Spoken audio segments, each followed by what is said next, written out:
On August 2nd, 216 BC, near the vital granaries of Cannae in Apulia, the Roman Republic suffered its most catastrophic military defeat when Hannibal's outnumbered forces used a brilliant double envelopment to annihilate a Roman army of over 80,000 men. This tactical masterpiece left nearly 70,000 Roman soldiers dead or captured, marking a turning point in the Second Punic War that remains a definitive lesson in military destruction. Today's story is not about the commanders who history remembers. This is the story of just one ordinary Roman soldier among the 80,000, whose life, struggles, and final moments reveal the true weight of that terrible day. In the morning of August 2nd, 216 BC, the dust of the Apulian plain rose in a suffocating white veil, coating the tongues with the taste of dry earth and salt.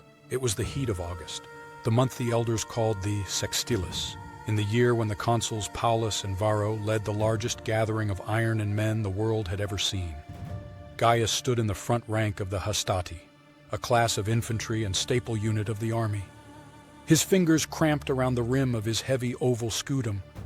The sun was a blinding, malicious eye overhead, baking the bronze of his helmet until his scalp felt seared. Behind him, 80,000 men shifted, a sound like a slow-moving mountain of grinding stone and leather. He felt a hollow, cold weight in his gut, not the sharp fear of a coward, but the heavy dread of a common man.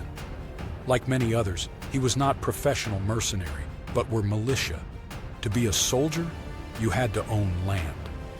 As the silence stretched, his mind escaped the heat, retreating into the world he had left behind. He thought first of the ladder of men that had placed him here, the hierarchical social structure that defined his soul. Gaius was a man of the classes, a citizen farmer of the Roman Republic. He was not a nobilis, nor was he a slave. He was a middle link in a rigid chain. Above him were the tribunes, men whose ancestors' masks hung in marble halls. Below him were the proletarii, those too poor to even own property or the sword but were often called to serve in war. His own status was his pride and his burden. He was a pillar of the state, but a pillar that was expected to bleed. The ache in his shoulders reminded him of daily labor. Before the call to arms, his days were measured by the sun.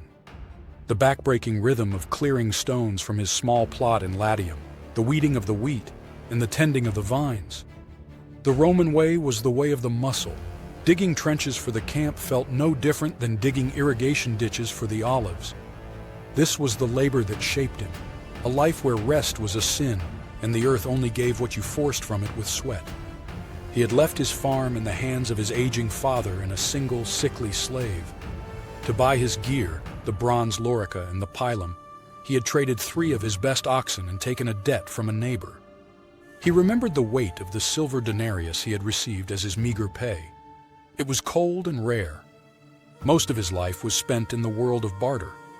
Even if he was lost to the crows, the tax gatherers would still come to his door, with their wax tablets recording his debts. He had been marching daily, covering long distances over several 8-day week period. He longed for the safety of his modest atrium house, the walls thick against the sun, the air smelling of wood smoke and dried herbs. He pictured his wife, her hair bound in the stola, teaching their daughter how to spin wool. Before he marched, his wife lit a small household offering and prayed that the gods would bring her husband safely home.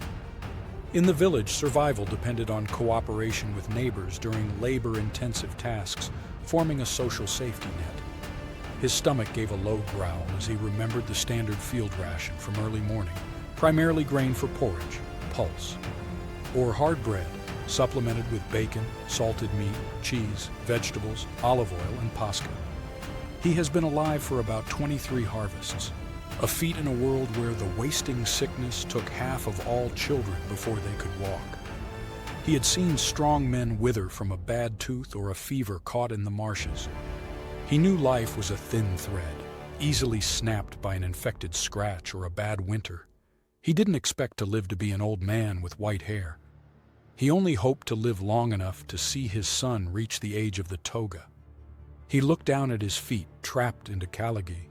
thick leather sandals with iron hobnails that bit into the dry earth. He had no book learning. His learning was the oral history of his people. He knew the laws of the 12 tables because his father had chanted them to him while they worked the fields. He knew how to be a Roman not through letters, but through the mos maiorum, the custom of the ancestors. This led his thoughts to the priests offering a sacrifice as a key ritual before campaign. He had seen the way the smoke rose and felt a flicker of hope. He lived in an enchanted world where every bird's flight and every crack in a sacrificial liver was a message from the gods. He prayed to Mars for strength and to the Lars, his household gods, for protection. His community was bound by the sacramentum, the sacred oath he had sworn to his general. Standing shoulder to shoulder with him were several of his friends, neighbors, and cousins, fighting together, not for a flag, but for the gods. In the midst of the dread, he reached for a memory of the last Floralia festival, the smell of crushed flowers, the rough bawdy songs of the village youths, the taste of wine that hadn't been watered down. He remembered the roar of a crowd at a local race, the simple joy of a game of tali, knucklebones, played on a flat stone, the shared laughter in the shade of a vine, the stories told by the elders about the days when the kings were driven out. A sudden sharp blast of the cornu, the great bronze horn, shattered his meditation. The Roman line began to groan forward. Gaius's life, his debts, his harvests, the way his wife smelled of wood smoke, vanished. The dust rose in a thicker cloud as the first rank stepped forward. The shimmering line of the enemy, the Carthaginians and the Gauls, ceased to be a rumor. Gaius felt the weight of his shield pull at his shoulder, a physical anchor to a world he might never see again. For a moment, he forgot the grain prices. He forgot his wife. He forgot the gods. A single man lost in the crushing gears of an empire being born in blood. The Roman ranks were drawn forward into Hannibal's crescent. Its weakened center pushed inward while Carthaginian infantry and cavalry swung from both flanks and rear, closing the ring until the Romans were completely encircled. Though Gaius gave his life for the Republic on the blood-soaked plains of Cannae, his sacrifice could not shield his family from the cold reality of his debts, leaving them to watch in despair as state collectors seized their home and land.